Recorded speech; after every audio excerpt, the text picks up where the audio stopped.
I'm Dr. Jay Anders, and this is Tell Me Where It Hurts, where we discuss some of the big challenges in health IT and how we can solve them so clinicians can do what they do best, care for patients.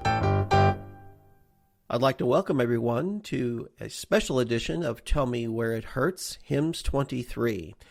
I had the opportunity to talk to several people at HIMSS this year, and the overwhelming topic of discussion was these large language models like ChatGPT, Bard, and others. I had the opportunity to discuss these things and others with Amy Gleason of Russell Street Ventures, Bill Hayes, Chief Medical Officer of CPSI, and Paula Braun from the CDC.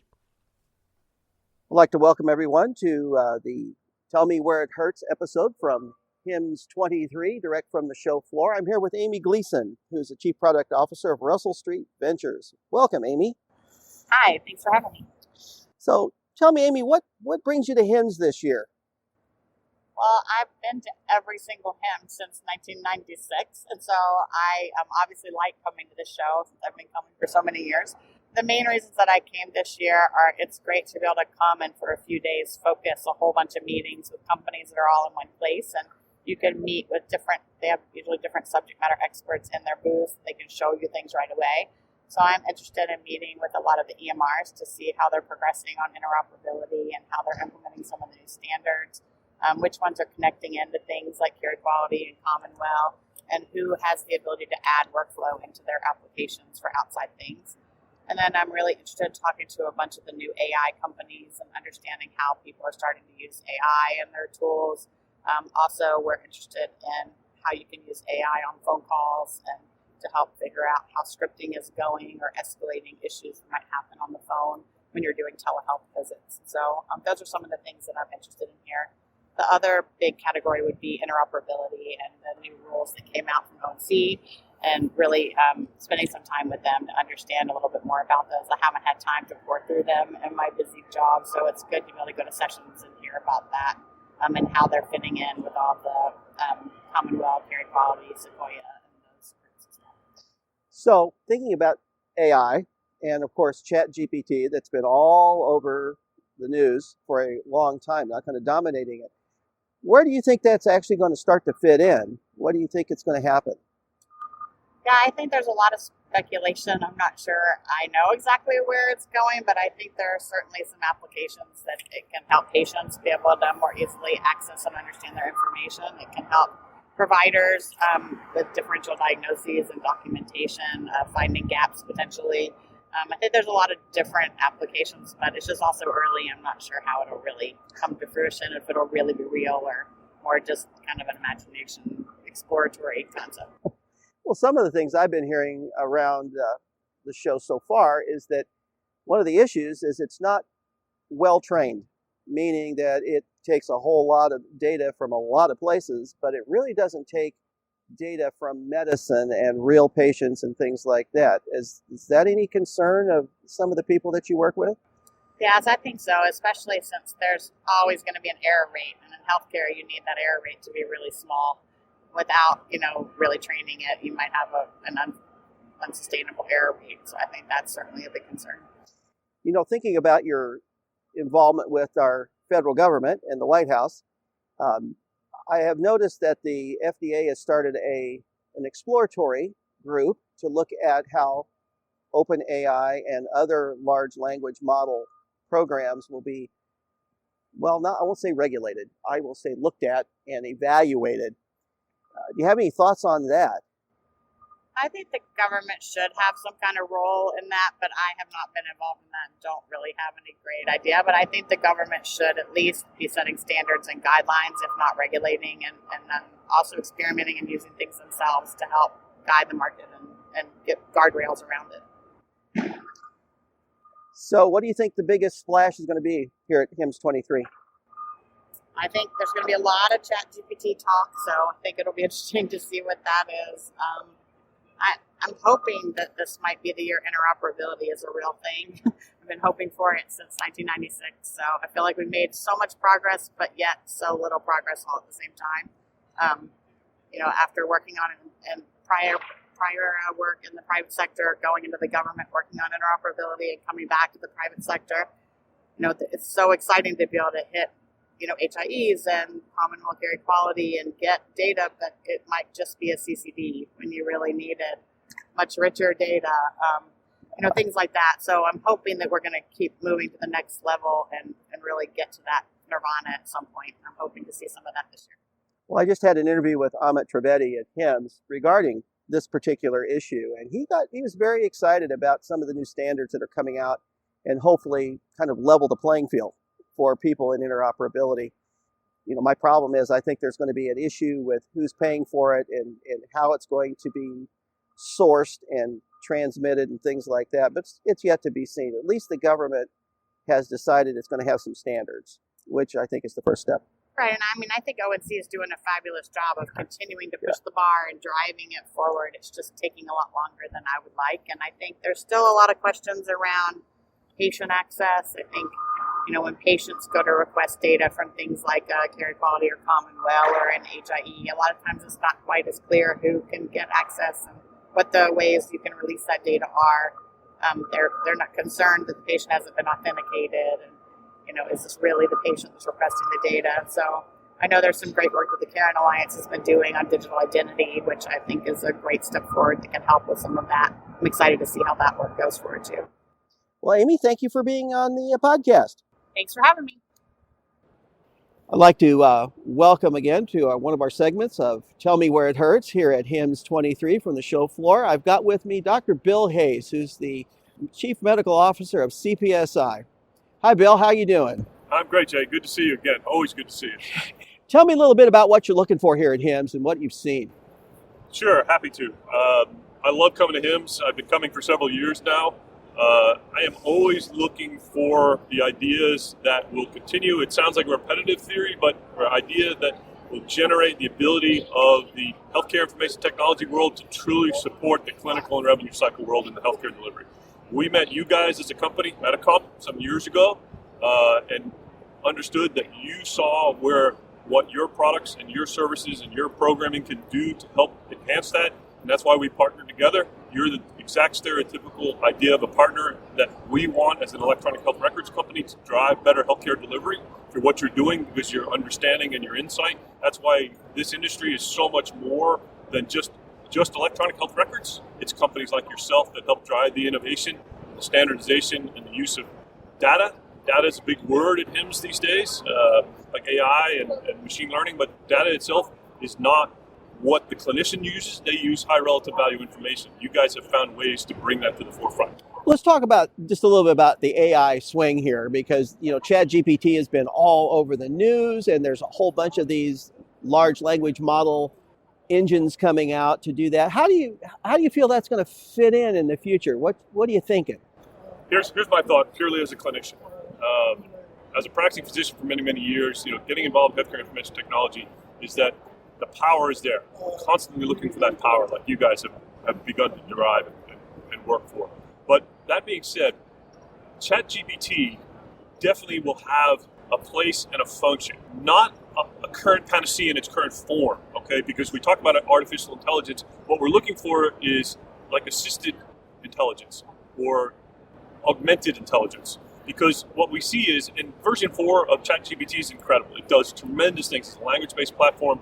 But what we truly want to drive to on the pinnacle of the mountain in the delivery of healthcare and healthcare information technology is the fact that the system has to have some insight and understanding into healthcare itself.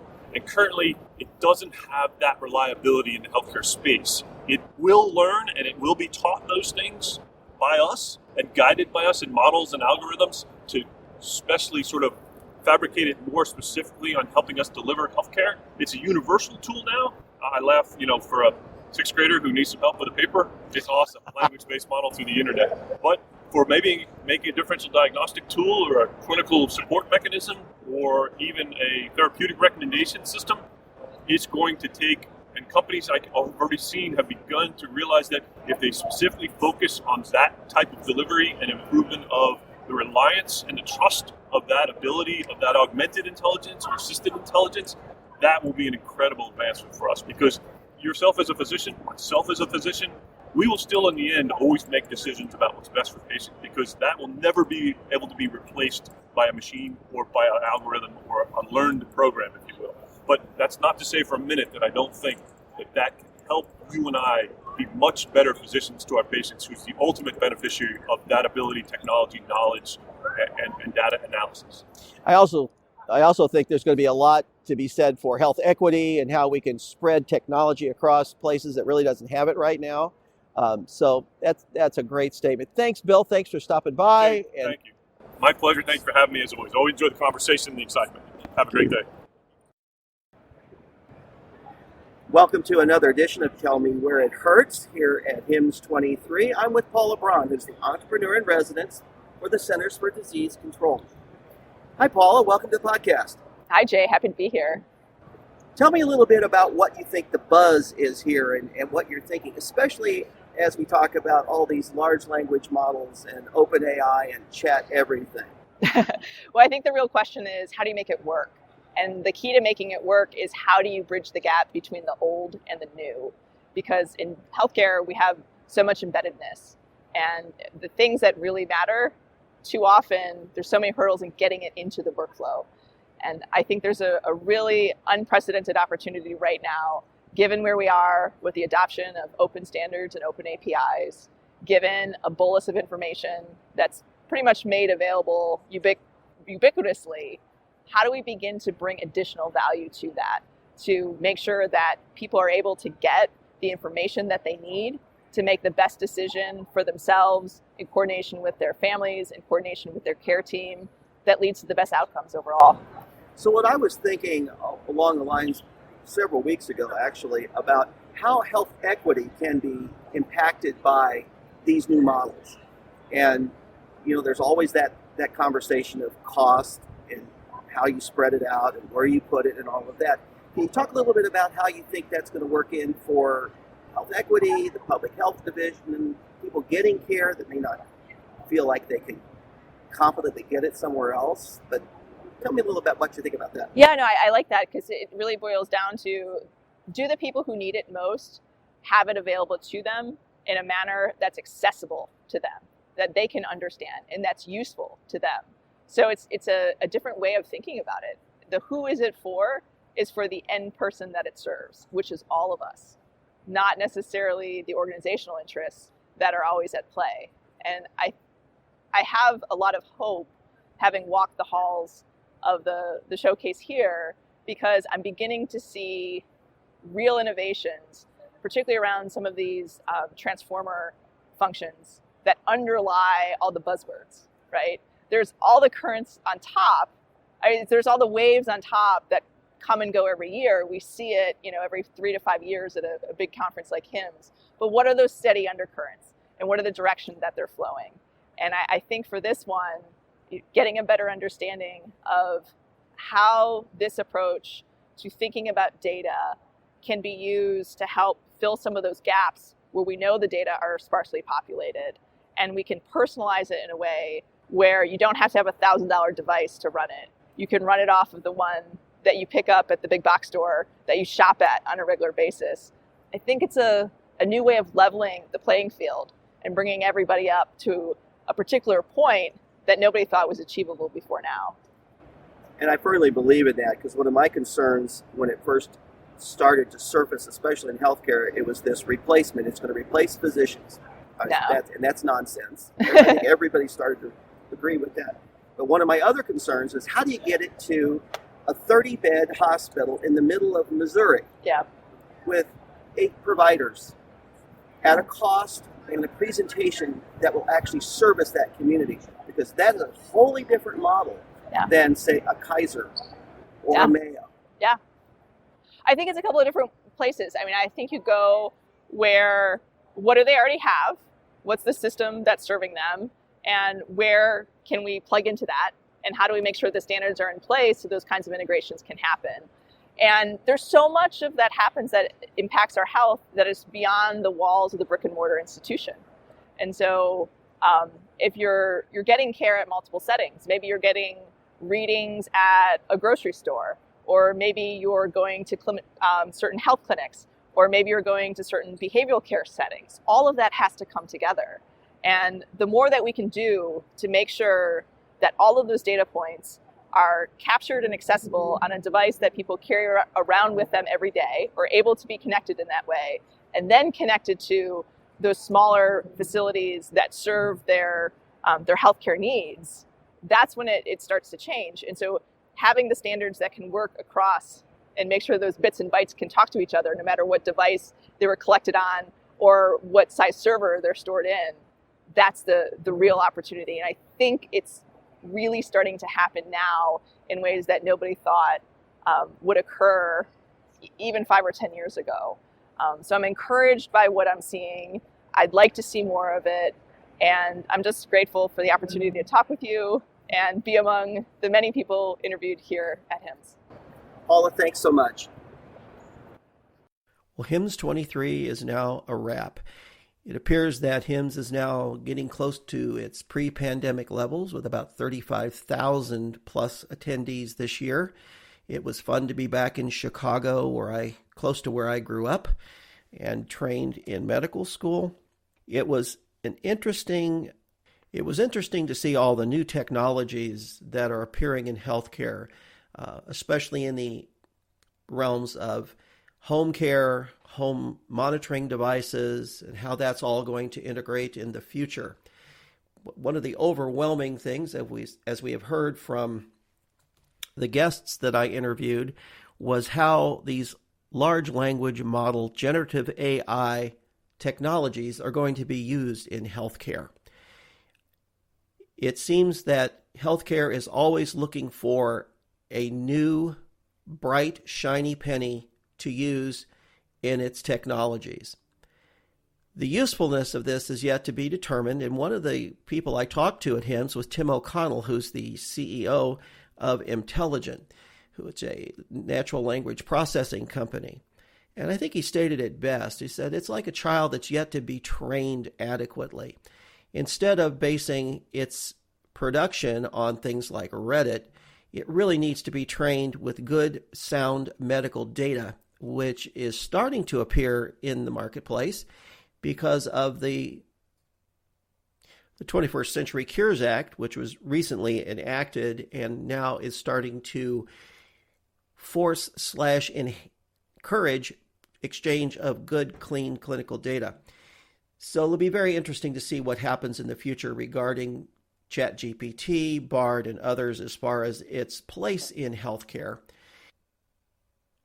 I think the overwhelming consensus of the physicians and clinicians that I talked to at HIMSS is that we need to be cautious with any new technology and how it impacts patient care and patient safety. And I think that is one of the overarching reasons that it'll be slow to roll out and slow to vet. I hope you enjoyed this special edition of Tell Me Where It Hurts. That's all for today. Thanks for listening to Tell Me Where It Hurts. Tune in to Healthcare Now Radio and Podcast Network each month for the latest episode.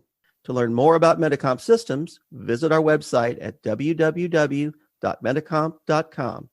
You can also follow us on Twitter at MedicompSys or myself at MedicompDoc, or check out the show notes for links. See you next time.